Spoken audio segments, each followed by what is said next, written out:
Chapter 22. Now Moroni didn't stop preparing for war or to defend his people against the Lamanite. Indeed, at the start of the 20th year of the judge's rule, he had his armies begin to dig up piles of earth around the outside of all the cities throughout the Nephite lands. On top of those ridges of earth around the outside of the cities, he had walls of timbers erected to the height of a man. He had a frame of pointed stakes built upon those walls of timbers, around the outside of them, and they were strong and high. And he built towers overlooking those pickets, and he had reinforced shelters on top of the towers, so the Lamanite stones and arrows couldn't hurt them. They were prepared to throw stones from the top of them at selected targets, using their arm strength to kill anyone who might attempt to approach the city walls. In this way, Moroni prepared strongholds around the outside of every city in the whole land, in anticipation of their enemies' arrival.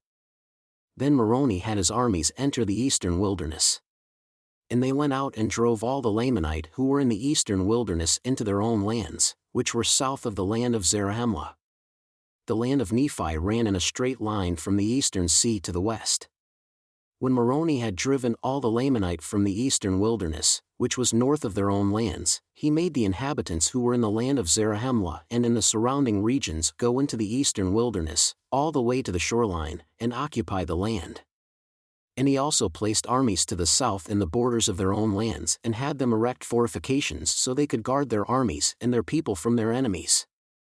In this way he cut off all the Lamanite strongholds in the eastern wilderness, and also to the west, fortifying the line between the Nephite and Lamanite, between the land of Zarahemla and the land of Nephi, from the western sea running by the head of the Sidon River, the Nephite occupying all the land to the north, indeed, all the land to the north of the land of Bountiful, as they saw fit. So Moroni with his armies, which increased daily because of the confidence in the protection his planning gave them, attempted to take away the Lamanite ability to invade their lands. This was to prevent the Lamanite from gaining any power over their lands.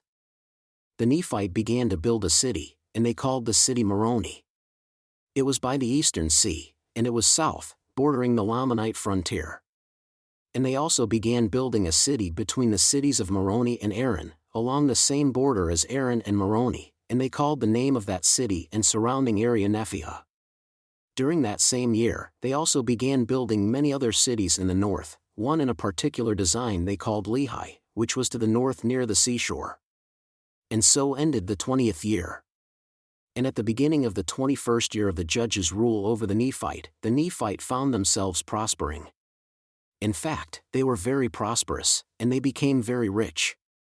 They increased in population and became strong in the land.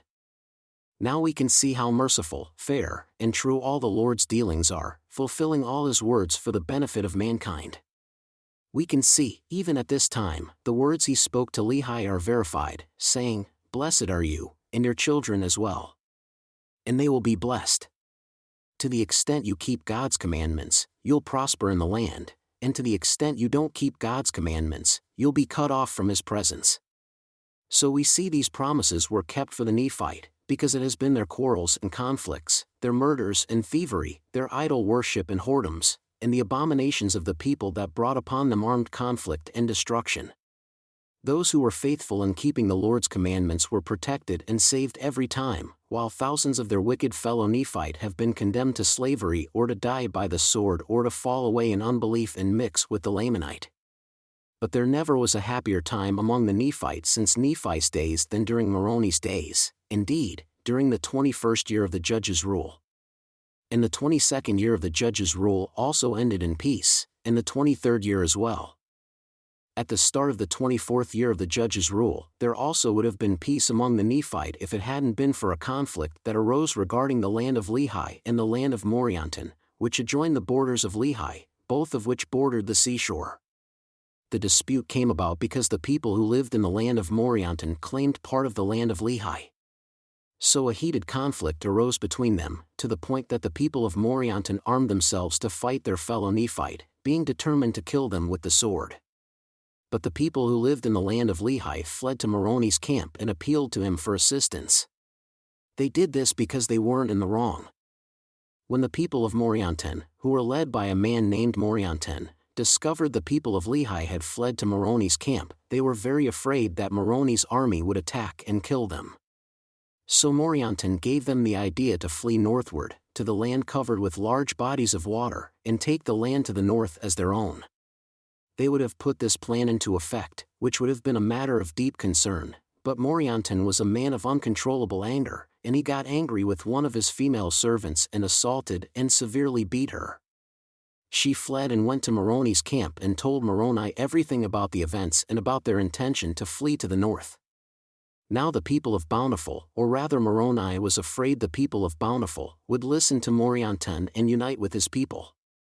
That would result in him gaining control of those parts of the land, which would lead to serious consequences among the Nephites, consequences that would lead to the loss of their liberty.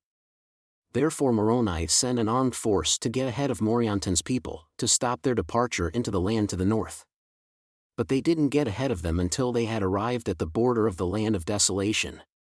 They confronted them by the narrow pass beside the sea into the land to the north, between the sea on the west and on the east. And the army sent by Moroni, which was led by a man named Teancum, met Morianton's people. And Morianton's people, being influenced by his wickedness and persuasion, were so stubborn that a battle began, in which Teancum killed Morianton and defeated his army and took them prisoner and returned to Moroni's camp. And so ended the 24th year of the judge's rule over the Nephite. This was how the people of Morianton were brought back. Once they covenanted to keep the peace, the land of Morianton was given back to them. And a general agreement was reached between them and the people of Lehi, and their lands were also given back to them. In the same year that peace was restored among the Nephites, Nephihah the second chief judge died, having occupied the judgment seat with perfect uprightness before God. Nevertheless, he had declined Alma's offer to take responsibility for those records and those things that Alma and his fathers considered most sacred. Therefore Alma had conferred them upon his son Helaman.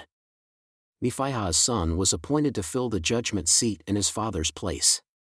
He was appointed chief judge and governor over the people, with an oath and sacred ordinance to judge righteously, and to keep the peace and freedom of the people, and to grant them their sacred privileges to worship the Lord who is God, to support and maintain the cause of God while he ruled, and to bring the wicked to justice according to their crimes.